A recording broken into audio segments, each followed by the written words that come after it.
Mr. Gar is introduced as a stoic, gruff picture of manliness. The most promising up-and-coming heroes at the plaza, Rad and Enid, work and train directly under him. Most Boxmore threats are small enough that Mr. Gar trusts Rad and Enid to handle things, but when the stakes get a little too high, he parts the clouds themselves and enters the fray.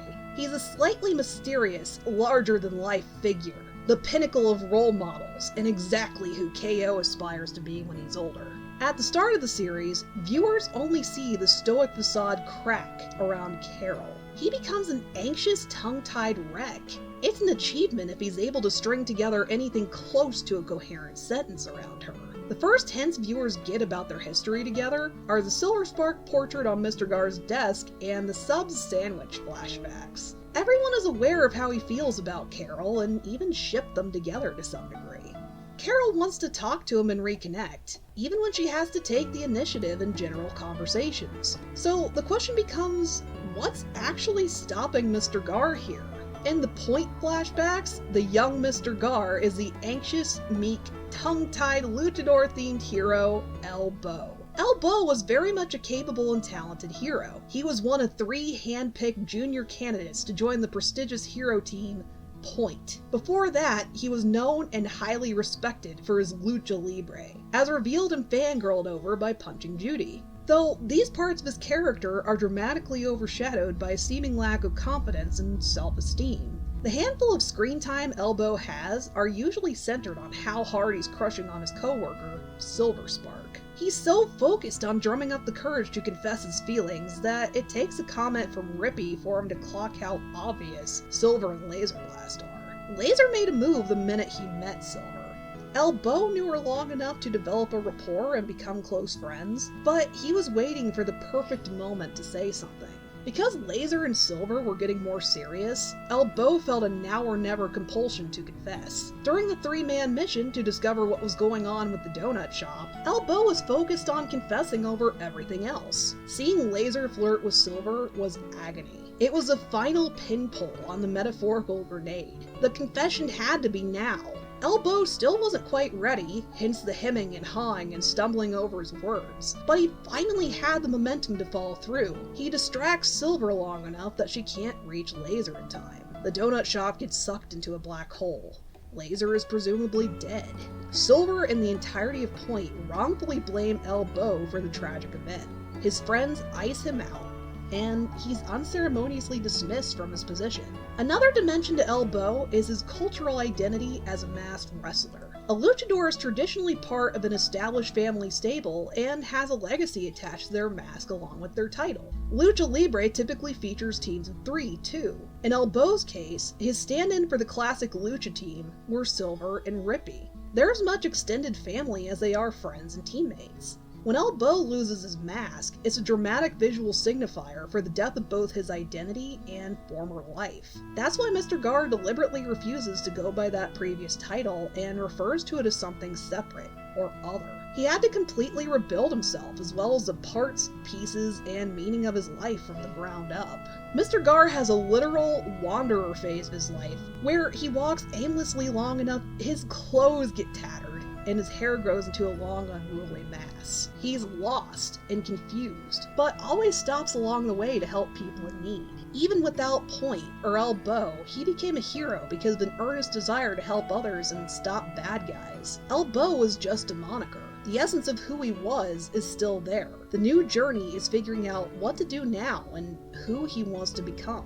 Then Mr. Gar meets the President of the Universe, and is assigned a new mission that better aligns with who he is and what he can do. Protect the Glorb Tree and build a supply chain store for heroes. The President of the Universe could be seen as a fun, campy stand-in for a person finding newfound purpose through religion, or someone reconnecting with their spirituality in general. Sometimes, the parables, teaching, and morals connected to a religious practice or diving more into philosophy give a person that feels lost and directionless a good foundation for introspection. It can be a line thrown out to sea that guides them back to shore. It's a starting line that gives them the means to start exploring and learning about the more abstract part of what is life, that leads to growth, change, and hopefully self-improvement. Mr. Gar building the plaza leads to him becoming the hero and legend of Mr. Gar. He's not attached to Point. He lives and sustains a separate venture that promotes a more independent, self-discovery approach towards being a hero. There aren't concrete benchmarks or specific guidelines, but Mr. Gar gladly gives advice and presents a great space to help somebody figure out what direction works for them. Enid in particular benefits from how much more open training at the bodega is versus a more structured training and education at Point. There's 3 particular classifications a Point prep student could be sorted into: logic, strength, or charisma. While the 3 different areas overlap, there's still pressure to conform to titles like the smart one or the charismatic one. The charisma students, a la Elodie, are the most likely to be popular and well-liked. In short, Point Prep promotes and curates specific visions of what a hero should be like. With Mr. Gar, he pinpointed Enid and Rad's respective strengths and encourages their next moves or training based on what makes sense for them individually, versus a strict one-size-fits-few curriculum. Enid ultimately chooses Gar's bodega over Point Prep because his more free-form approach as a mentor is a better fit for her. She's still trying to figure out what kind of hero she is and wants to be. As it was, Point Prep is a better match for someone that already knows who they are and what their ultimate goals are. Hence why Elodie thrived in that environment. While Mr. Gar eventually recreated himself, he still bottled up and buried Elbow, Laser Blast, and Point. He refuses to confront what happened, and as a result, has stilted, awkward run-ins with Carol. Talking to Carol in a deeper, more meaningful way than "how are you?" means he has to unpack his guilt over Laser Blast's demise. Carol has processed what happened, realized that if she had run in, she might have died along with Laser, and that she lost an important friendship. She learned to live with what happened, in large part to be an aware and active parent for KO, and is trying to live as full and satisfying a life as she can now.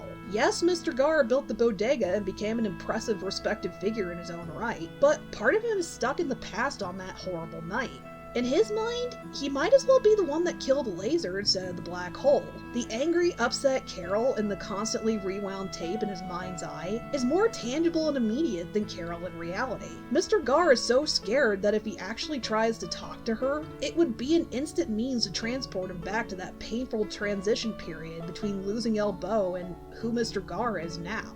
It's a weird balance. The tragedy rules his life to the point that it makes it difficult for Mr. Gar to be vulnerable. But admitting it happened would supposedly shatter what peace and status quo Mr. Gar managed to achieve otherwise. Traditionally, men are encouraged to ignore and bury trauma. It's presented as a simple obstacle that can be overcome with enough willpower. Instead of the overcome by willpower attack, the dramatic slow-mo sandwich drop and ensuing story beat build towards similar talk things out deconstruction that cartoons like Steven Universe regularly visit. One particular episode depicts Mr. Gar cowering at the sight of a younger Carol flying on a giant sub. It shows that Mr. Gar's attempts to ignore that particular event and the heavy emotions around it have been ineffective. He's a lot more self-confident and actualized. He can handle rude customers, tough bad guys, and most things that come his way, but brute force will not overcome trauma. It's something that haunts him like a ghost. Posing this as his greatest fear helps paint just how overwhelming trauma can be, if not the importance of recognizing its effects on mental and emotional health, period. When Mr. Gar finally does talk to Carol, it's like opening a pressure valve. It's a release. Carol reassures him that he's not responsible for what happened with Laser, and that she's sorry for blaming him. Hearing someone say this out loud, even if Mr. Gar had to come to that conclusion himself, makes this concrete. Now he fully recognizes that the Carol in his mind is a projection, nowhere close to the present-day reality of the person he's talking to. After they finally talk, they start to reconcile, grow close again, and even start dating. The romance is a more in-the-background slow burn with the exception of the cute picnic date, but it's rewarding to see play out. If anything, it shows that Mr. Gar is working through his trauma to the point that he has more meaningful and deep conversations with Carol. He trusts her enough to fully let his guard down and honestly let her in. Granted, it'd be nice to see a more detailed conversation between them about her still working for Point in secret, though it's not too much of a stretch that they build a strong enough foundation to work through and fully talk things out later. After working at the bodega for a while and Mr. Gar dating his mom, KO openly admits to Mr. Gar that he sees him as a father figure. At first, Mr. Gar looks baffled, but he ultimately decides to fill this role as best he can.